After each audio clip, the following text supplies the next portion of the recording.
우리가 하나님 말씀이라고 하니까 아멘 아멘 하기도 하고 믿습니다라고 하긴 하지만 참 때로 보면 참 이성적으로 말이 안 되는 정말 믿기 어려운 그런 하나님 말씀도 많이 있지 않습니까? 특별히 아브라함의 경우가 그랬습니다. 하나님께서 아브라함을 부르셔서 하시는 말씀이 내가 너로 큰 민족을 이루고 내 이름을 창대하게 하겠다. 네 자손이 저 하늘의 별처럼 많아지게 될 것이다. 얼마나 대단한 좋은 약속입니까? 그런데 문제는 하나님 약속하신 10년의 세월이 지났지만 하늘의 별은커녕 아들 하나 없는 거야. 이런 하나님 믿을 수 있겠어요, 정말. 그래서 저들은 10년 세월 기다렸지만 하나님 응답이 없자 아주 기발한 인간적인 아이디어를 내는데 그게 뭐예요? 아내 사라의 여종 하갈과의 관계 속에서 아들을 낳게 하자. 그래서 낳은 아들이 누구냐? 이스마엘입니다. 자, 창세기 16장 16절의 말씀 보실까요? 하갈이 아브라함에게 아들 낳았을 때 아브라함이 몇 세요? 86세였더라. 그리고 그 다음 장 17장 1절 말씀 다 같이 시작. 아브라함이 99세 때 여호와께서 아브라함에게 나타나셔서 그에게 이르시되 나는 전능한 하나님이라 너는 내 앞에서 행하여 완전하라. 아멘. 자, 정리하면 아브라함이 이스마엘을 낳을 때가 몇 세? 86세. 그리고 하나님이 다시 오랜만에 침묵을 깨시고 찾아오신 때가 아브라함이 몇 세 때? 99세예요.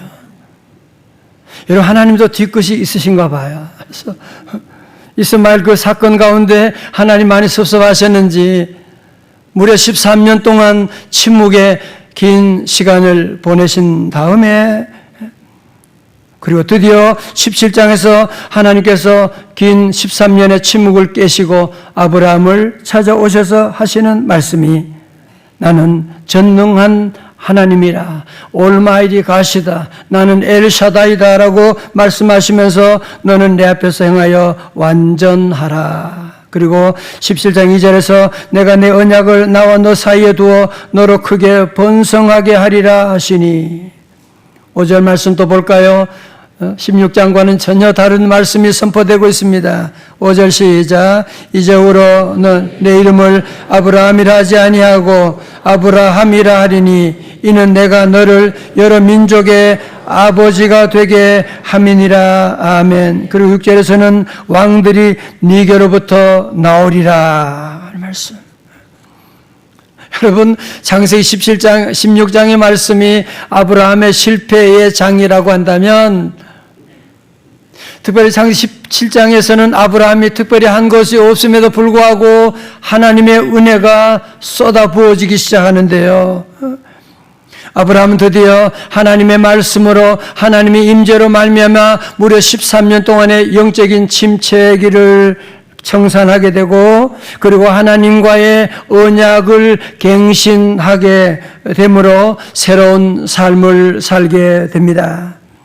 여러분 17장 마지막에 나오는 말씀이 어떻게 끝나느냐? 26절의 말씀 보니까 그날에 아브라함과 그 아들 이스마엘이 뭘 받았어요? 할례를 받았어요. 27절에 그 집의 모든 남자고 집에서 태어난 자와 돈으로 이방 사람에게서 사온 자가 다 그와 함께 할례를 받았더라 말씀. 할례 받았다고 하는 말은 무슨 말인가요? 신약의 세례와 같은 것으로 이제 하나님의 자녀라고 하는 하나님과의 관계에 있다고 하는 하나님의 특별한 관리에 들어갔다고 하는 것을 몸에 도장을 콱 찍어 놓은 것이거든요. 하나님의 자녀라고 하는 하나님의 언약을 새롭게 갱신했다고 하는 말씀이에요. 자, 그리고 오늘 우리가 함께 읽은 본문 18장에서 아브라함은 여러분 지도를 보시게 되면 이 마므레 헤브론 북방 마므레라고 하는 곳에서 상수리 나무 근처에 장막을 치고 거기 살고 있었는데 어느 날 무더운 여름날 밖에 보니까, 눈을 들어보니까 거기에 웬 세 사람이 거기 앞에 나그네들이 와 있는 것이었어요. 그런데 우리가 오늘 성경 말씀 보면서 아주 독특한 표현이 무엇이냐면, 그것은 하나님께서 아브라함을 찾아오셨는데 하나님은 당신의 모습을 감추시고 사람의 모습으로 오셨다는 사실이에요. 여러분, 창세기 18장 1절 말씀 다시 볼까요? 여호와께서 마물에 상수리 나무들이 있는 곳에서 아브라함에게 나타나시니라. 날이 뜨거울 때 그가 장막문에 앉았다가, 2절 보세요. 눈을 들어본즉 사람 셋이 맞은편에 서 있는지라. 자, 여러분, 그러면 우리의 질문은 뭐냐? 그러면 이렇게 아브라함을 찾아온 세 사람은 그러면 누구일까? 누구일까? 여기에 대한 대답으로 오늘 이 그림은 빛의 화가라고 하는 렘브란트가 그린 제목의 아브라함과 세 천사라고 하는 그림입니다. 여러분도 보시게 되면 한가운데 그 환하게 빛이 나는 그 흰옷을 입고 있는 분이 있는데, 이분이 바로 누구냐? 여호와 하나님을 상징하는 겁니다. 여호와 하나님이 발을 쭉 펴고 아브라함이 그 무릎을 꿇고 이제 발을 닦아주고 있는 그런 장면이 있고, 여러분, 저 아브라함 저 뒤쪽에 보면 있는 여성이 하나 보이죠? 그가 누구였을까요? 맞췄습니다. 딩동댕, 사라입니다. 자, 그러니까 여러분, 이 당시에 이제 아브라함을 찾아온 그 사람 셋, 누구냐? 전통적으로 그는 바로 하나님과 두 천사가 찾아왔다. 렘브란트 그림이 맞습니다. 자, 그런데 여러분 잘 보세요. 이때 만약에 그냥 하나님이 하나님의 모습으로 찾아오셨다면 인간인 아브라함이 알아볼 수 있었겠어요? 알아볼 수 없죠. 이 당시 아브라함의 편에서 본다면 하나님으로 그냥 신으로 영으로 오신 것이 아니라 이 세 사람은 그냥 지나가는 나그네로 아브라함을 찾아왔다고 하는 사실입니다. 여기 3절에 나오는데요. 이르되 내 주여 내가 주께 은혜를 입었사오면 원하건대 종을 떠나 지나가지 마시옵고. 이 말씀 이렇게 보면 마치 아브라함이 이들을 하나님으로 알아본 것처럼 그렇게 번역이 되어 있는데요.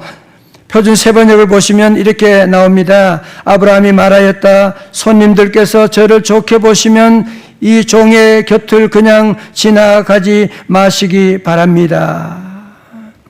여러분, 그러니까 아브라함이 하나님과 그 두 천사를 알아본 것이 아니고 그냥 뜨거운 대낮에 찾아온 그런 거린 같은 나그네들이지만 그들을 귀한 손님으로 인식하고 주라고 불렀다는 거죠. 여러분, 정리하면 성경에서는 물론 여호와께서 아브라함에게 나타나셨다고 말하지만 아브라함은 그들을 인간의 모습으로 나그네의 모습으로 봤기 때문에 그냥 낯선 사람임에도 불구하고 기쁨으로 달려나가서 그들을 뜨겁게 환영해 주었고, 안에 사라는 고운 가루를 가지고 맛있는 빵을 만들게 되었고, 그리고 살찐 송아지를 잡아서 그들에게 환대하며 대접하는, 우리말로 한다면 정말 상다리가 부러지도록 그렇게 차려서 대접을 했다라고 하는 것으로 볼 수가 있는 것입니다. 여러분, 렘브란트 그림을 한번 다시 보겠어요? 여러분, 빛나는 흰옷을 입은 그 천사의 그 왼쪽에 있는 발가락이 어디를 향하고 있나요, 지금? 아브라함의 아내 사라. 땀 흘려 이 손님들 위해서 열심히 맛있는 음식을 준비하고서도 들어오지도 못하고 지금 문에 붙어 쳐다보고 있는 그 사라를 향하고 있는데, 이게 무엇을 의미하느냐 하면 이제 이 세 분이 하나님과 두 천사가 이제 사라에게 어마어마한 선물을, 축복을 약속하는데, 그것이 바로 10절의 말씀 다 같이 읽어요. 시작. 그가 이르시되 내년 이맘때 내가 반드시 네게로 돌아오리니 네 안에 사라에게 아들이 있으리라 하시니 사라가 그 뒤 장막 문에서 들었더라. 아멘. 여러분, 이 일 이후로 드디어 100세 아브라함과 90세 사라가 창세기 21장에서 드디어 아들을 낳게 되는 거예요. 여러분, 이 모든 과정에 바로 이런 천사들 나그네를 대접한 그 모든 섬김들이 있었던 것이고, 드디어 21장에 아들 이삭을 낳게 되고 믿음의 가문이 이어져 나가는 것을 볼 수가 있게 됩니다. 할렐루야. 여러분, 이 말씀을 히브리서 13장 2절의 말씀은 이렇게 이야기하고 있습니다. 요절이에요. 다 같이요. 시작. 손님 대접하기를 잊지 말라. 부지 중에 천사들을 대접한 이들이 있었느니라. 아멘. 여러분, 이것은 바로 아브라함이 천사들을 대접한, 정말 부지 중에 온 손님으로 그냥 한 것밖에 없는데 바로 천사를 대접한 것이고, 나아가서 그냥 나그네를 대접한 것밖에 없는데 인간으로 오신 하나님을 만나는, 하나님을 대접한 놀라운 일들을 이루었다고 하는 것을 말씀하고 있거든요. 여러분, 이런 모습은 훗날 우리 인간의 모든 죄를 대신하여 십자가에 지시기 위해서 낳고 태어난 마구간의 인간의 몸으로 인카네이션 하신, 말씀이 육신이 되어 우리 가운데 찾아오신 하나님의 아들 예수 그리스도. 여러분, 바로 이 예수님이 바로 창세기에서는 그런 인간의 모습으로 아브라함을 찾아가셨고, 2000년이 지난 다음에 마구간의 주님이 인간의 모습으로 이 땅에 오시게 된 것입니다. 그러므로 성도 여러분, 우리 하나님은 인간이 만든 그런 철학이나 개념이나 사상이 아니에요. 우리 하나님은 오늘도 저와 여러분들을 찾아오시는 지금 이 자리에 우리 가운데 계시는 하나님이시요. 여러분의 삶의 자리, 때로 눈물의 골짜기를 지날 때도, 그때도 우리 가운데 임재하시는, 동행하시는 하나님이신 줄로 믿으시기를 축원합니다. 자, 여러분, 그런데 오늘 이 말씀 보면서 우리 하나님은 당신의 모습을 감추시고 나그네 모습으로 오셨을까라고 하는 질문 해본 적 없으신가요? 여기에 대해서 성경학자가 이렇게 설명하고 있습니다. 창세기 17장은 아브라함이 할례를 받았더라, 이런 말씀으로 끝을 맺었고, 18장은 할례를 받은 아브라함이 어떻게 달라졌는지를 테스트하기 위해서 인간의 모습으로 오셨다고 말씀하고 있습니다. 해석하고 있습니다. 자, 그러니까요, 하나님의 아브라함이 은혜 받았잖아요. 17장에 어마어마한 은혜를 받았지 않습니까? 그리고 마지막에 그는 할례라고 하는 하나님의 도장을, 하나님의 관계를 확실하게 정립한 다음에 이제 그의 삶이 어떻게 변화되었을까 테스트하기 위해서. 그러면 그 테스트 내용이 무엇이냐? 아니, 17장에서 어마어마한 하나님의 은혜를 받았으면 고난도의 테스트를 거쳐야 될 것 같은데, 오늘 이 테스트의 내용이 보면 뭐냐? 그냥 평범한 일상 가운데서 찾아온 나그네를 어떻게 대하느냐라고 하는 그것을 가지고 하나님이 테스트 하신다는 사실입니다. 여러분, 그렇습니다. 오늘 저와 여러분도 하나님의 은혜 받았다면, 정말 내가 하나님의 놀라운 은혜를 받았다면 우리의 삶에 뭐가 달라져야 되느냐?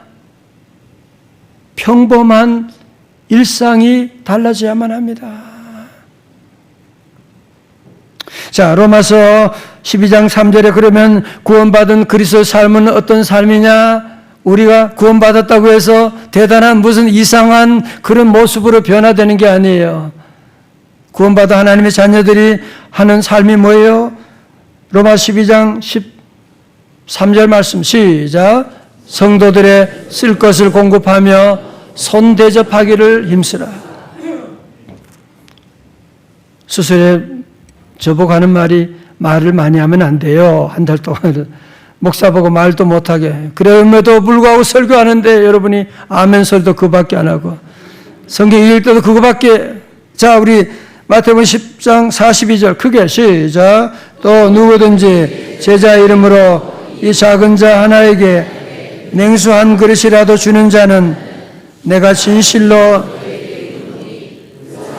결단코 상을 잃지 아니하리라 하시니라. 아멘. 여러분, 나그네에게 물 한 잔 주는 거, 그죠? 생수 한 병 주는 거 누구나 할 수 있는 일이지 않습니까? 그죠? 근데 하나님께서는요, 이런 그냥 평범한 이런 작은 일을 우리 하나님은 귀하게 보시고 내가 그들에게 큰 상을 베푸신다고 말씀하고 있는 거예요. 이런 맥락에서 저는 디모데전서 3장 2절의 말씀을 심각하게 읽는데요.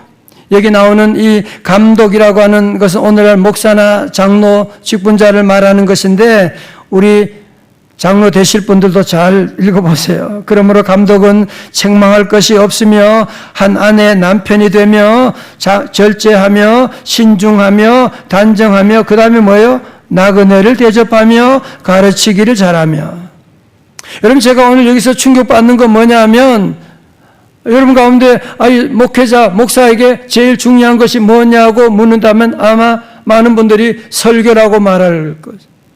설교 중요하죠.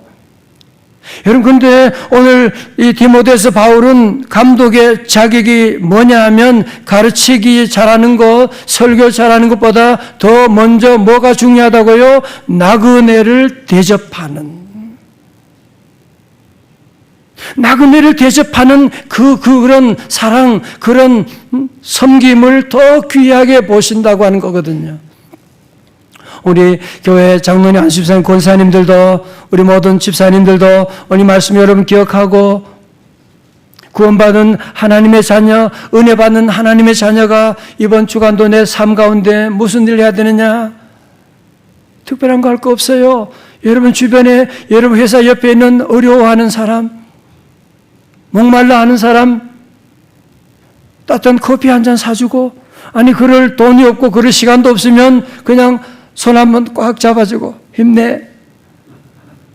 여러분이 이런 작은 섬김을 우리 하나님은 귀하게 보시고 그것이 바로 목사요, 장로요, 안수집사님, 권사님의 자격이 되는 것이라고 말씀하고 있는 거거든요.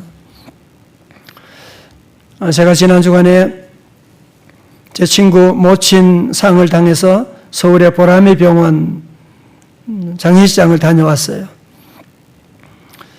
다녀왔는데 또 시간이 또 동부경찰서 성탄절 점등식 있어가지고 급하게 이제 인사하고 나오는데 전화가 왔어요. 아니, 목사님 꼭 만나고 싶어 하는 분이 있는데 벌써 가시면 어떡하냐고. 누군데요? 그러니까. 목사님이 44년 전에 제가 서울 신생원어교회 그 상위 군인들이 모여서 예배드린 곳이에요. 휠체어 타고 그런 분이 있는데 거기서 제가 교육전사를 했었거든요. 근데 그 전화한 분은 제가 거기 있을 동안에 그때는 청년이었어요. 근데 지금은 아주 훌륭한 목사님이 되셨어요. 그리고 이 목사님이 전화하면서 목사님, 제 여동생 아시죠?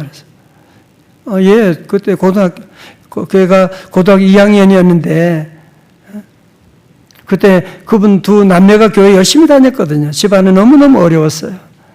근데 목사님, 전사님이 그때 교육전사 하실 때 월급이 그때 7만 원이었는데 전사님이 그때 내 동생한테 그걸 다 어렵다고 다 그래서 우리 가정은 그때를 기억하고 그 은혜를 아직도 잊지 않고 있습니다. 그래서 내가 그때는 정말 순수했구나. 지금은 좀 그렇죠.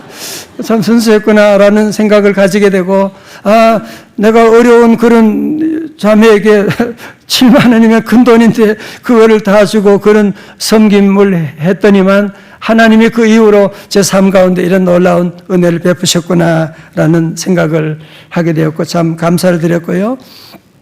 제가 이번에 또 병원에 입원하면서도 참 우리 성도들의 참 사랑과 기도를 정말 너무 많이 체험하게 되고, 물론 또 표현하신 분도 있고 표현 못하신 분도 있지만 눈물로 기도하는 그 사랑, 여러분 그 사랑이 없으면 저는 이 자리에 없습니다. 이 자리에 설교할 수가 없는 것이지만 여러분의 사랑으로 이렇게 다시 말씀 전하게 되었습니다.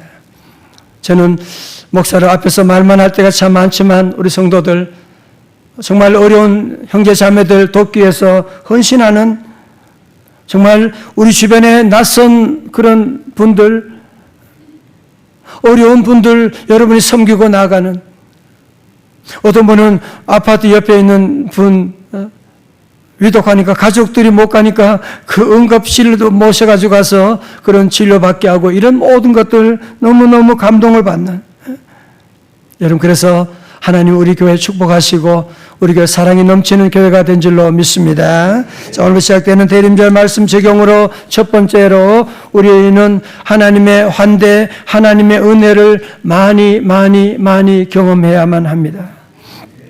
여러분 아시지만 다윗이요 정말 얼마나 많은 위기들, 도망자의 삶을 살았습니까? 집요하게 추격하는 그런 사울왕을 피해서 도망다니는 그 어려운 시간들을 어떻게 이겨낼 수 있었을까? 여러분 그런 질문 안 해보셨습니까? 정말 위축되지 않고 이겨나갈 수 있는 비결이 무엇일까? 어디서 힘을 공급받았을까? 저는 그것을 시편 23편 5절에서 찾습니다. 다윗의 고백입니다. 시작. 주께서 내 원수의 목전에서 내게 상을 차려주시고 기름을 내 머리에 부으셨으니 내 잔이 넘치나이다. 아멘.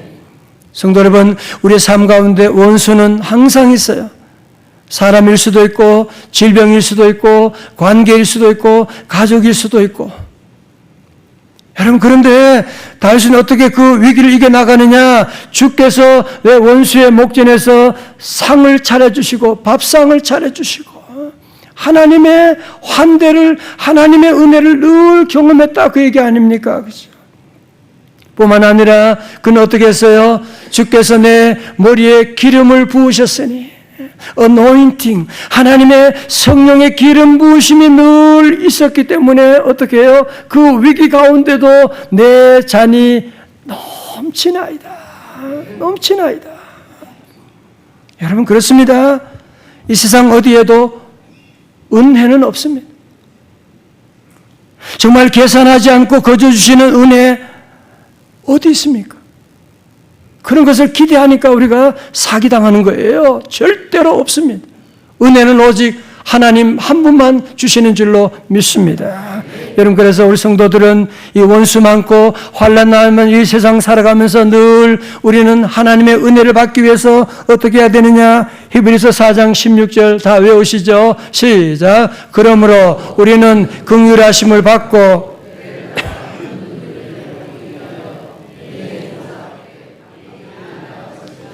아멘. 우리는 긍휼하심을 받고 때를 따라 돕는 은혜를 얻기 위해서 어디 가야 돼요? 은혜의 보좌 앞으로 가야 되는 거예요. 믿으시면 아멘. 여러분 12월에는 은혜의 자리가 어딘지를 잘 보시고 예배 자리, 만사를 제치고 기도의 자리다. 왜? 은혜 받아야 되니까요. 은혜 받아야 되니까. 은혜 받아야 이 수많은 원수들을 이겨나갈 수가 있으니까. 셀 모임의 자리, 어떤 일이든지 여러분 은혜 자리에 힘써 나갈 수 있기를 주님의 이름으로 축원합니다. 두 번째로 아브라함처럼 하나님께 받은 환대를 우리는 되갚으셔야만 합니다. 어떻게 그러면 하나님의 은혜를 갚을 수 있느냐? 마태복음 25장 40절에 예수님 말씀하시죠. 40절에 임금이 대답하여 이르시되 내가 진실로 너희에게 이르노니 너희가 여기 내 형제 중에 지극히 작은 자 하나에게 한 것이 곧 내게 한 것이니라 하시고 아멘. 무슨 말씀하는 거예요? 우리 주변에 있는 형제 자매들에게 잘하는 것이, 작은 자 하나에게 잘하는 것이, 그것이 바로 주님께 한 것이라. 반대로 하면 무슨 말이에요? 작은 자, 가난한 자, 힘없는 자들을 학대하고 무시하고 불법을 자행하는 그런 자들, 우리 하나님 네가 내한테 그랬잖아. 사울이 그랬잖아요. 내가 언제 당신 받겠습니까? 다 우리 성도들을 죽이려고 할 때 그게 바로 예수님을 박해한 것이었지 않습니까? 여러분, 그러므로 우리가 남을 섬긴다는 것 정말 힘들고 어려운 일이에요. 돈도 들고 오해도 받을 수가 있어요. 그러나 우리 성도들은 늘 기억하세요. 우리 인간의 모습으로 오신 하나님, 부주 중에 천사를 대접하는 놀라운 은혜를 경험하게 되거든요. 그래서 제가 여러분 자주 인용하는 구절 있는데요. 시편 37편 25절의 말씀, 시작. 내가 어려서부터 의인이 버림을 당하거나 그의 자손이 걸식함을 보지 못하였도다. 26절요. 그는 종일토록 은혜를 베풀고 구워주니 누가? 그의 자손이 복을 받는도다. 아멘. 할렐루야. 제가 자주 간증드려서 제 돌아가신 어머님 권사님이 늘 가난한 전도사님들 오면 그냥 보내는 법이 없으세요. 지나간 나그네들 친척 가운데 어려운 분 많잖아요. 그 사람들 다 우리 집에 와서 다 함께 먹고 다 그 많은 분을 대접하는 거 보면서 너무너무 힘들게 하시는 걸 보았지만 그 자손이 누가? 제가 우리 자녀 손들이 복을 받는 것을 제가 체험하게 되면서 우리 성도 여러분도 늘 힘들고 어렵지만 늘 위로부터 늘 하나님 은혜를 많이 받고 주여 내게 은혜를 내려 주옵소서. 그리고 그 받은 은혜를 우리 성도들 남에게 나누어 주는 늘 베푸는 귀한 삶을 살게 되면 여러분 자녀들 잘 되기 위해서 공부 잘해라 뭐 유산 많이 물려주고 그런 거 안 해도 괜찮아요. 정말 그러지 마세요. 도리어 상처받아요. 그러지 말고 뭐 하면 돼요? 여러분 주변의 형제 자매들에게 은혜를 늘 베풀어 보세요. 누가 모르더라도 은혜를 베풀고 사랑 베풀고 섬기고 나가면 지나고 나면 우리 자녀들이 우리 손주들이 잘 되는 놀라운 역사 임하게 될 줄로 믿습니다. 어느 작가가 쓴 글에 보니까 프랑스를 방문했나 봐요. 그리고 거기 다녀와서 거기서 발견한 문구라고 하는데 이런 내용입니다. 낯선 사람을 환대하라. 그는 어쩌면 변장한 천사일지도 모르니. 옆에 분 보세요. 혹시 천사 아니세요? 물어봐요. 천사 아니세요? 천사 같은데, 그죠? 여러분, 그래서 우리 성도들은 하나님을 섬기는 일, 이웃에게 사랑을 베푸는 일, 여러분 교회에서 섬기는 일이 있다면 절대로 여러분이 양보하지 말고 우리 주님의 몸된 교회 섬기는 일에도 은퇴가 없기를 주의 이름으로 축원합니다. 말씀을 정리합니다. 우리 성도들은 늘 매일매일 하나님의 은혜를 늘 받아야 돼요. 세상에서 은혜 기대하지 마세요. 절대로 그런 거 없어요. 그런 공짜 없어요. 늘 하나님 은혜를 늘 기대하고 주여 내게 은혜를 베풀어 주옵소서. 그리고 우리 성도들은 창세기 11장에 있는 하나님의 은혜에 머무르지 말고 아브라함처럼 18장으로 여러분이 나아가서 주변에 고통 가운데 있는 이웃들 형제자매들 얼마나 많이 있어요 지금. 여러분 그들 위해서 손 안아주고 따뜻한 밥도 사주고 커피도 사주고 여러분 사랑 많이 나누는 우리 12월 우리 대림절 기간들이 다 되시기를 주님의 이름으로 축원합니다. 이제 다 자리 나셔서 함께 찬송으로 결론 맺기를 원합니다. 너무 좋은 가사. 다 표현 못해도 나 표현하리라. 다 고백 못해도 나 고백하리라. 다 알 수 없어도 나 알아가리라. 함께 찬양하십시다.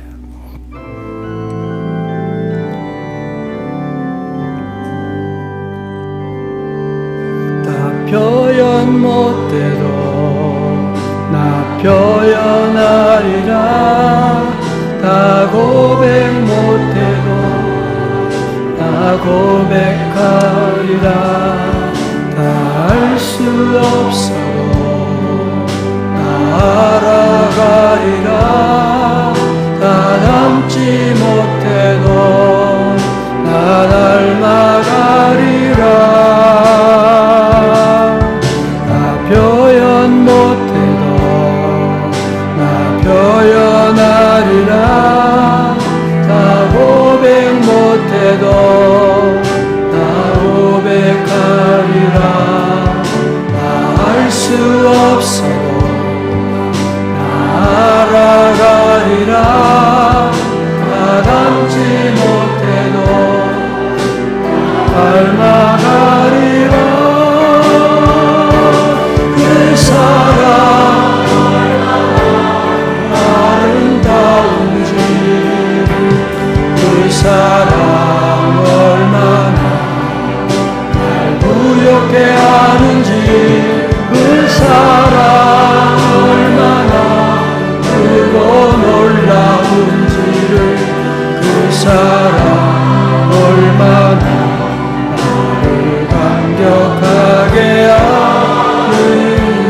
그 사랑 그 사랑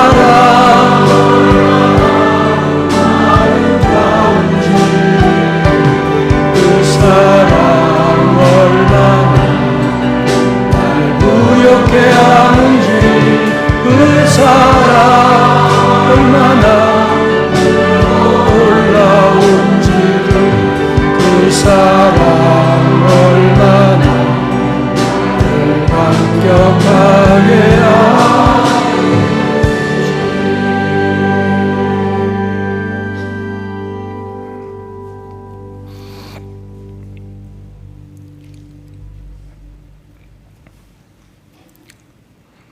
자비로우신 아버지 하나님, 우리 늘 주님 말씀 불순종하고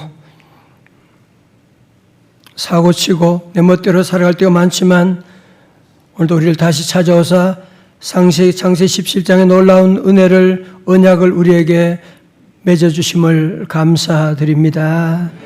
지난날 우리 주변의 형제 자매들, 가난한 자들, 연약한 자들, 힘없는 자들 무시하고 비판하고